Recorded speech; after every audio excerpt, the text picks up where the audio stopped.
Hi, thank you for checking out this distant blend translucency video. And I'll jump right in and start by saying what you see on the screen here, this is based on two master materials and they're almost identical. The biggest difference is this translucency pass setting. One is set to before depth of field and one is set to after. This is because there are advantages and disadvantages to both. And what I've done with the splash pack is I've blended between the two of them. So what I'll do is I'll firstly go into a bit of context about how I've set this up and a bit of information on the splash pack itself, all pretty simple stuff. And once we've got that context down, then I'll go to the next part and I'll talk about the advantages and disadvantages and how we can have the best of both worlds or how you can choose just one option. So just a bit of context about the splash pack and about what we're looking at today, and please excuse the noise, it's quite rainy outside. If I open up one of these systems, and if I have a look here, we have several different elements and each element has its own emitter. Now the main refractive layer is a bit of a different case for many of the splashes because it has two emitters, and we'll cover that in a moment, and we will only be looking at these main splash emitters at this refractive layer.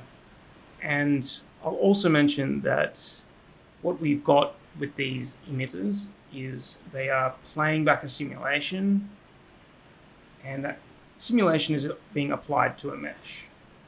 So this is the mesh of which the simulation is being applied to. And what I've done is I've located that mesh, I've dragged it into the scene, I've made a copy, and I've made copies of both this material, the before depth of field material, and the after depth of field material. And I've set those material instances to be material instance mode. So rather than using parameters within Niagara, it is now using parameters directly from the material. And you don't need to worry too much about that. I've just done that for ease of use. So for some examples, I don't have to keep jumping in and out of the system. I can just change parameters directly here.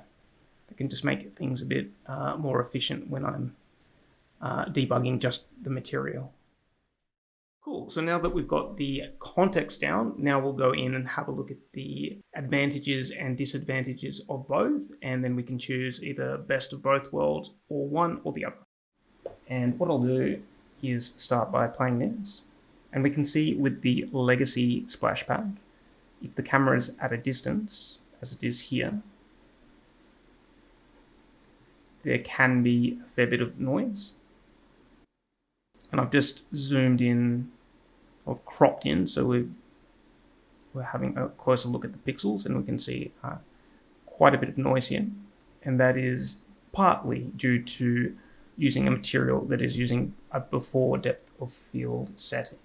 The reason it's using that is basically so we have more detail for close-ups. When the camera is closer, if we come in and have a look at these droplets out to the side, if I increase the opacity a little bit, we can see these like nice patterns and shapes forming as the droplets tend to blend together.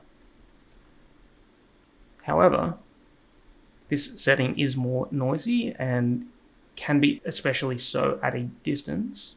You might even be able to see through the YouTube compression when I'm moving the camera around. That's already a bit noisy, and if I scrub through the phase, you might see that that's can also be a bit noisy, and it can be potentially worse at a distance as well.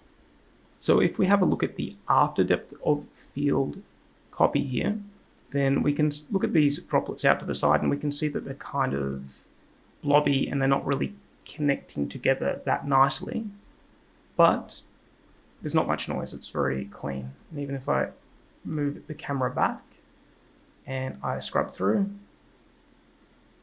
it's all quite clean. That height, it might look a bit noisy due to the highlighting, but the actual refraction itself is looking pretty good, pretty clean. And at this distance, we don't need those finer details anyway. So what you'll find by default in the splash pack is this. You'll find that if the camera is closer, if we just have a look in the preview window here, if the camera is closer, and I'm just zooming in, then we can see the before depth of field copy. And if I zoom out, then you see nothing. And instead, well, you see nothing as far as the before depth of field, but now we switch to the after depth of field. Now, it's not a lot of background detail to actually be refracted, so I'll just put it in front of that tree. Hopefully you can see that a bit more clearly. And I might just increase the size, the scale, just to help us visualize this. So there we go.